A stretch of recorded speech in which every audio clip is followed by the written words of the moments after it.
Hi viewers, welcome to Tasty Kitchen Junior. இன்றைக்கி நம்ம என்ன டிஷ் பார்க்க போகிறோன்னா கோவக்காய் ஃப்ரை இல்லைனா கோவக்காய் 65. ஸோ உங்களுக்கு எப்படி வேணுமோ அந்த பேர் வச்சுங்க. பட் ஆனால் சூப்பரான டேஸ்டியான நல்லா முறுமுறுன்னு இருக்கிற ஒரு சைட் டிஷ் தான் நம்ம இன்றைக்கி பார்க்க போகிறோம்.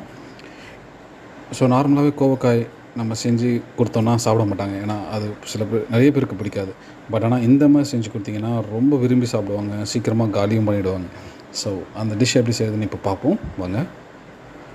ஸோ ஏற்கனவே கோவக்காயை ஒரு 1/4 கிலோ கோவக்காய் எடுத்து அதை கட் பண்ணி தண்ணியில் அலசிட்டு ஒரு சட்டியில் போட்டு வச்சுருக்கோம்.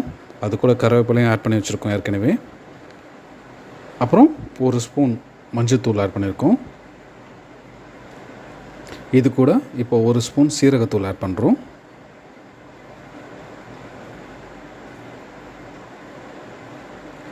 அதே மாதிரி ஒரு ஸ்பூன் மிளகாய்த்தூள். ஸோ இந்த மிளகாய்த்தூள் ஏற்கனவே தனியாத்தூள் ஆட் ஆகிருக்கும். ஸோ அதனால் நீங்கள் யூஸ் பண்ணும்போது மிளகாய்த்தூள் மட்டும் யூஸ் பண்ணிங்கன்னா அப்போ தனியாத்தூளும் ஒரு ஸ்பூன் ஆட் பண்ணிங்க. அதுக்கப்புறம் ஒரு ஸ்பூன் உப்பு, அதே மாதிரி ஒரு ஸ்பூன் கரம் மசாலா, அதுக்கப்புறம் ஒரு ஸ்பூன் மிளகுத்தூள். இப்போது இது கூட நம்ம 3 ஸ்பூன் கார்ன்ஃப்ளவர் மாவு ஆட் பண்ண போகிறோம்.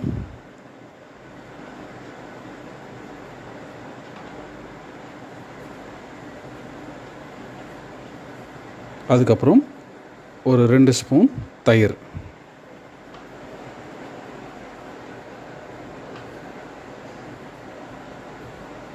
ஸோ இப்போ அதை நல்லா மிக்ஸ் பண்ணிங்க. மிக்ஸ் பண்ணிவிட்டு ஒரு 15 to 30 மினிட்ஸ், அதாவது 15லேருந்து 30 நிமிஷம் நல்லா ஊற வச்சுங்க.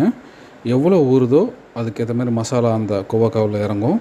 ஸோ நம்ம ஃப்ரை பண்ணி எடுக்கும்போது ரொம்ப டேஸ்டியாக இருக்கும். ஸோ ஏன்னா ஏன் அவ்வளோ நேரம் ஊற வைக்கணும்னா, கோவக்காய் ஒரு வெள்ளரிக்காய் மாதிரி தான் இருக்கும், அதில் அந்தளவுக்கு டேஸ்ட்டெலாம் இருக்காது, சப்புன்னு தான் இருக்கும். ஸோ அதனால் மசாலா எவ்வளோ ஊறுதோ ஸோ அது ஃப்ரை பண்ணி எடுக்கும் போதும் அந்த டேஸ்ட் எல்லாமே நமக்கு தெரியும். ஸோ இப்போ அதை நல்லா ஊறி வச்சு ஒரு 30 நிமிஷம் ஊறி எடுத்து வச்சிட்டோம்.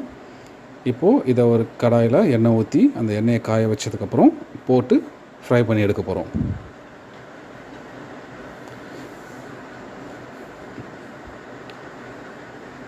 ஸோ ஒரு ஆயில் நல்லா ஹீட் ஆனதுக்கப்புறம் அதில் இந்த கோவக்காயை போட்டு ஃப்ரை பண்ணி எடுக்க போகிறோம். ஒரு நல்லா கோல்டன் ப்ரௌன் கலர் வர வரைக்கும் நல்லா ஃப்ரை பண்ணி எடுத்து வச்சிட போகிறோம்.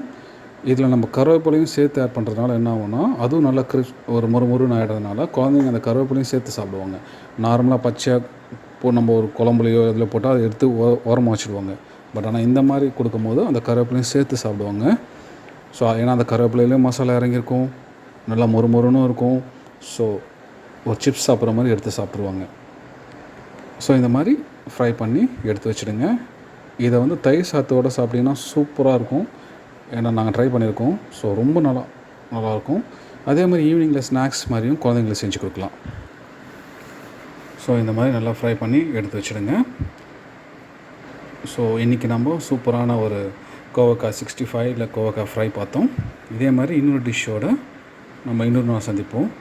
ஸோ உங்கள் எல்லாருக்குமே ரொம்ப நன்றி. ஸோ இப்போது உங்களுக்கு பிடிச்சிருந்தா இந்த வீடியோ லைக் பண்ணுங்கள், ஷேர் பண்ணுங்கள், சப்ஸ்கிரைப் பண்ணுங்கள். அதேமாதிரி பெல் பட்டனை மறக்காமல் கிளிக் பண்ணுங்கள். ரொம்ப நன்றி.